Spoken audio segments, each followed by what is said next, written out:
Right. మరి తెలంగాణ నుండి కూడా ఎమ్మెల్సీ ఎన్నికలు జరగబోతున్నాయి. దాని మీద మరిన్ని అప్డేట్స్ తెలంగాణ నుండి మా ప్రతినిధి అజీం అందిస్తారు. అజీం, ఏదైతే తెలంగాణలో కూడా 5 ఎమ్మెల్యే కోట ఎమ్మెల్సీ స్థానాలకు గాను షెడ్యూల్ విడుదలైంది. సో ఈ షెడ్యూల్ మనం చూసినట్లయితే నోటిఫికేషన్ మాత్రం మార్చి 3వ తేదీన నోటిఫికేషన్ రానుంది. అలాగే నామినేషన్లకు 10వ తేదీ చివరి తేదీ, సెక్యూరిటీని కూడా మార్చి 11వ తారీఖు జరుగుతుంది. ఇక విత్డ్రాల్ అంటే ఎవరైతే నామినేషన్ చేసిన విత్డ్రా చేసుకోవడానికి కూడా మార్చి 11వ తేదీకి చివరి తేదీ. ఇక డేట్ ఆఫ్ పోలింగ్ చూసుకున్నట్టయితే మనం 20 మార్చి తేదీన ఏదైతే ఉదయం 9 గంటల నుంచి సాయంత్రం 4 గంటల వరకు పోలింగ్ జరుగుతుంది. అదే రోజు సాయంత్రం 5 గంటల తర్వాత ఓట్ల లెక్కింపు కూడా జరుగుతుంది.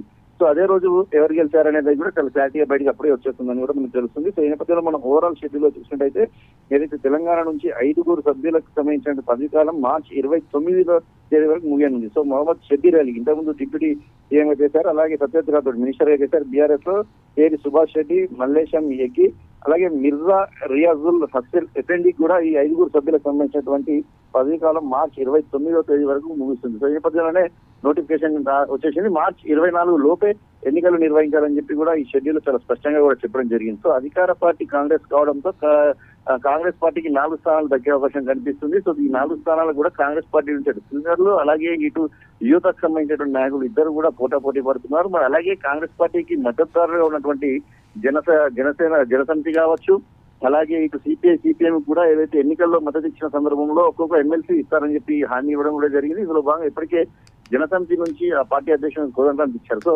సిపిఎం నుంచి కూడా ఏదైతే ఒక ఎమ్మెల్సీ ఆశిస్తున్నట్టు కూడా తెలుస్తుంది. మరి పార్టీ ఎలా ఆశిస్తుంది, పార్టీలో ఉన్నటువంటి యువతకు ఇస్తుందా, లేదంటే పార్టీలో చాలా మంది సీనియర్లు ఏదైతే ప్రస్తుతం గ్రాడ్యుయేట్ ఎమ్మెల్సీగా ఉన్నటువంటి జీవన్ రెడ్డి ఇప్పుడు జరుగుతున్న గ్రాడ్యుయేట్ ఎమ్మెల్సీలో పోటీ కూడా చేయడం లేదు, దీనికి దూరంగా ఉన్నారు. ఎమ్మెల్యే కూడా ఎమ్మెల్సీ నేతలు ఆశించినట్టు తెలుస్తుంది. అలాగే మైనార్టీ నేతల నుంచి కూడా చాలా మంది పోటీలో ఉన్నారు. ఎందుకంటే మైనార్టీకి సంబంధించిన నేతలు ఎవరు కూడా కేబినెట్ లో లేరు. సో దీనిలో భాగంగా ఒక మైనార్టీకి కేబినెట్ లో చోటు కల్పిస్తే అవకాశం ఉన్నట్టు కూడా వార్తలు వినిపిస్తున్నాయి. ఒక మైనార్టీకి కూడా ఎమ్మెల్సీ ఇస్తారనే వార్తలు కూడా వినిపిస్తున్నాయి. సో ఓవరాల్ గా యూత్ సంబంధించినటువంటి వారు కూడా పోటీకి పడుతున్నారు. చరణ్ కౌశిక్ యాదవ్ కావచ్చు, అలాగే సామ రామ్మోహన్ రెడ్డి, ఇలా యూత్ లో ఉన్నటువంటి యువ నేతలు కూడా ఏదైతే ఎమ్మెల్సీ స్థానాలకు ఇప్పటికే ఆశిస్తున్నారు. అలాగే సీఎం దగ్గర అలాగే ఢిల్లీలో కూడా పైరేలు కూడా మొదలుపెట్టినటువంటి పరిస్థితి మనకు కనిపిస్తుంది. సీనియర్ నాయకుల్లో అటు జీవన్ రెడ్డి, జగ్గారెడ్డి, మధు యాష్కి గౌడ్ ఇలాంటి నేతలందరూ కూడా ఏదైతే ఎమ్మెల్సీ కోసం ఇప్పటికే వారు కూడా తమ ప్రయత్నం స్టార్ట్ చేశారు. మరి పార్టీ ఎలా ఆలోచిస్తుందో చూడాలి. ఎందుకంటే ఇప్పుడు ఖాళీ 5 కూడా ఏదైతే గతంలో అధికారంలో బీఆర్ఎస్ పార్టీకి సంబంధించిన నేతలకు సంబంధించిన స్థానాలు, సో వారికి ఒకే ఒక స్థానం దక్కనుంది. సుమారు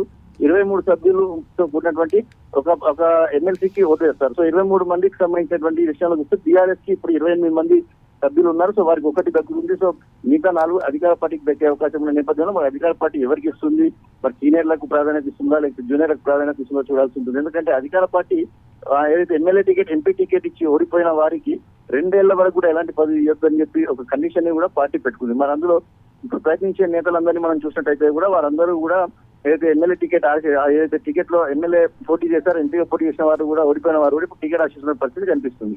మరి పార్టీ ఇందులో భాగంగా యువతకు సెలెక్ట్ చేస్తుందా, సీనియర్లను పికప్ చేస్తుందా, లేదంటే మద్దతుదారులకు ఇస్తానని చెప్పి హామీ నిలబెడుతుందా అనేది మాత్రం ఒక ఆసక్తికరంగా మారింది. మరి దీనికోసం ఈ పైరవీలు అయితే కాంగ్రెస్ పార్టీలో మనకు తెలుసు. సో ఢిల్లీలో అలాగే ఇటు పిసిసి దగ్గర అయితే ఆశిస్తున్న వారందరూ కూడా క్యూ పెట్టే అవకాశాలు కూడా మనకు కనిపిస్తున్నాయి.